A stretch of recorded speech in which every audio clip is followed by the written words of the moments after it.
Right, okay.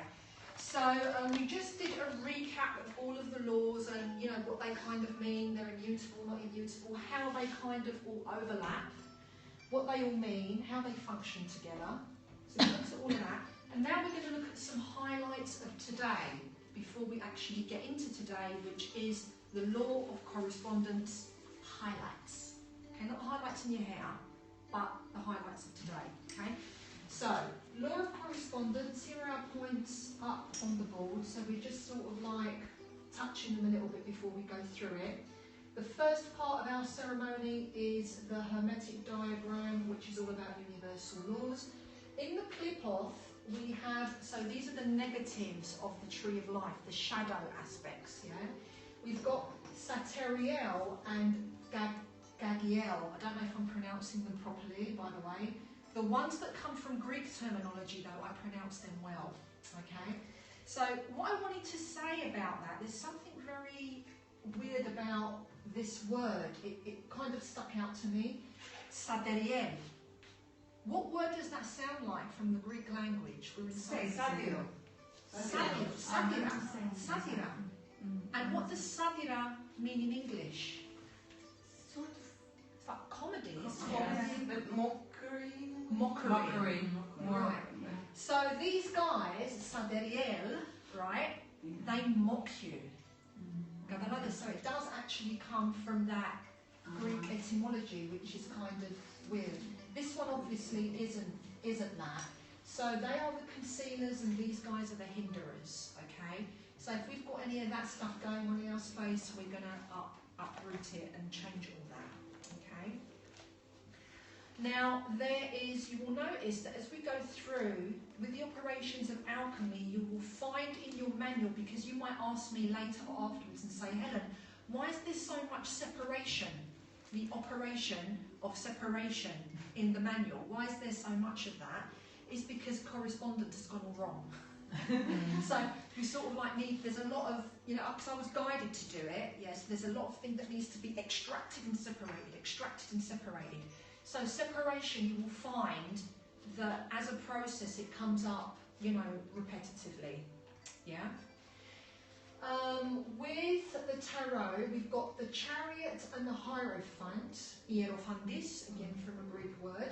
With the chariot is all about being able to manage the reins of a situation, okay? We go straight into it, there's no explanation needed of the chariot or of the hierophant as well, we go straight into that.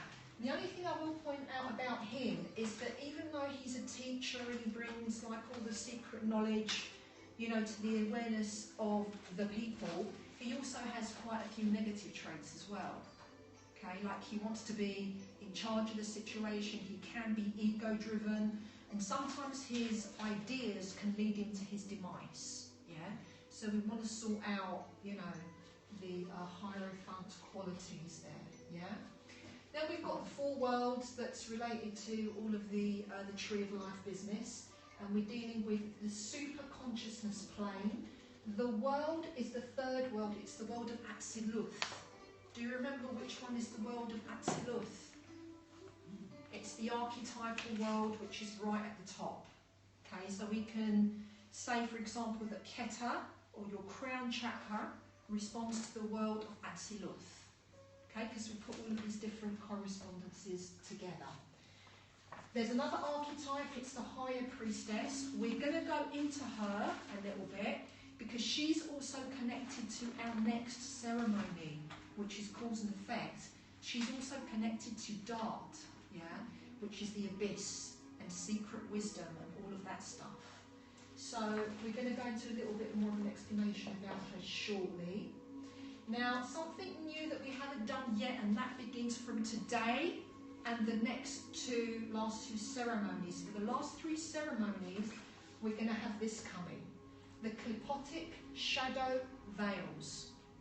Yeah, so on the positive aspect, if you look above the Tree of Life, you've got Ein Sofer, Ein Sof and Ein, those three veils that are above the tree.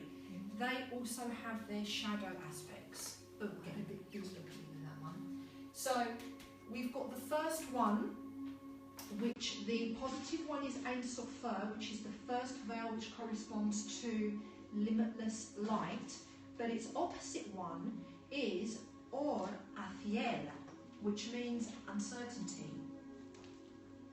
Now, again, it's a Greek word, Athiel, Atheos. What does Atheos mean? No connection, no God, no source. So it's very, very powerful stuff, right? So you've got that first vowel. If your first vowel is not how it's supposed to be, it means that you are always full of uncertainty.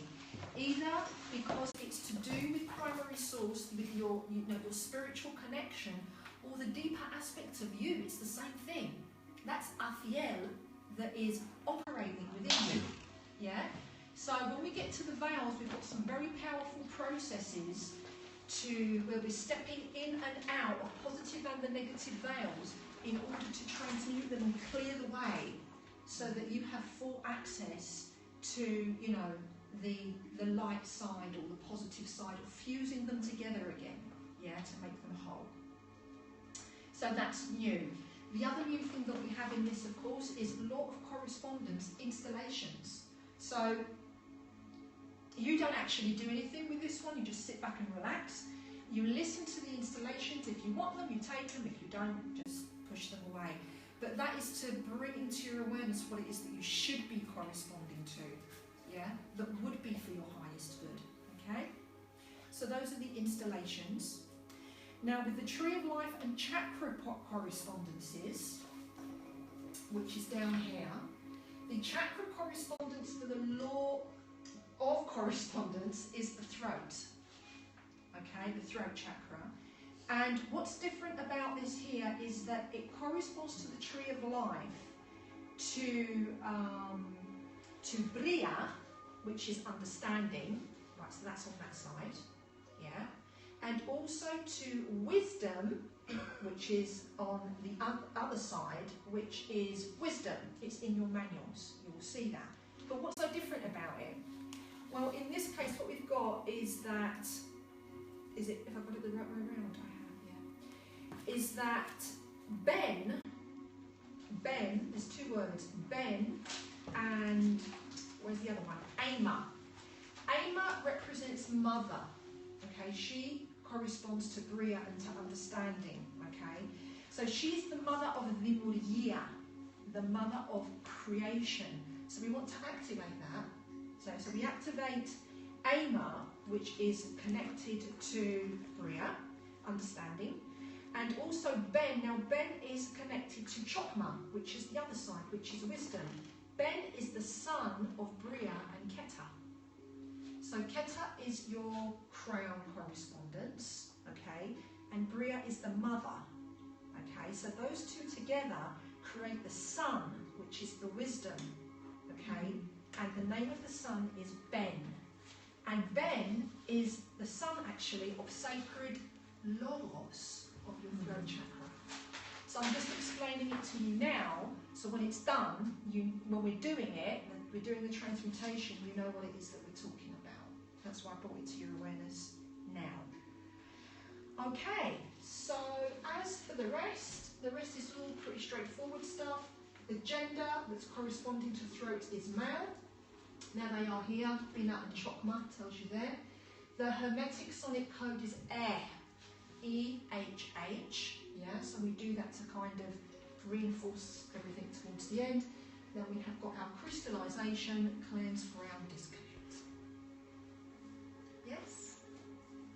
Simple. All right guys, thanks very much.